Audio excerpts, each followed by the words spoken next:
වේල පහම එතන ඉස්සරහ ප්‍රධාන මාර්ගය වහන්න උත්සාහ කළා. ඒ පාර වහලා හයි ලෙවල් පාර හිර කළා සෙනග එන බස් රථ ටික අතරමඟ නතර කරන්න උත්සාහයක් මේ ආණ්ඩුවට තිබුණා. මේ සියලු උත්සාහයන් මැද තමයි අපි මේ මහා දැවැන්ත ජනරැලිය සංවිධානය කළේ. ඒ වගේම රැලිය පවත්වන දවසේ ඊට කවුන්ටර් කරන්න වෙනත් රැලියක් පවත්වනවා කියලා ප්‍රෙස් එකක් තියලා කවුද කණ්ඩායමක් ලවා ප්‍රකාශයක් කරලා අපි දැක්ක 3-4 දෙනෙක් ඇවිල්ලා කොහෙද බෝඩ් එල්ලගෙන හිටියා.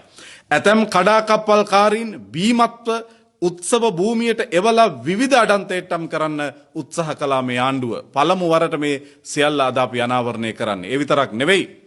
මග දෙපස තනකොළ එල්ලලා මේ රැලියට සහභාගී වෙන මිනිස්සු සම්බන්ධයෙන් නෝ නමුතු අදහසක් පළ කරන්න උත්සාහ කළා.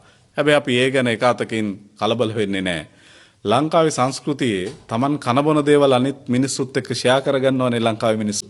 Taman කනබොන දේවල් තමයි අනිත් අයත් එක්ක බෙදා හදාගෙන කන්නේ. මේ විදිහේ බාධා රැසක් මැද්දේ තමයි අපි මේ දැවැන්ත ජනරැලිය සංවිධානය කළේ. ඊටාම සාර්ථකව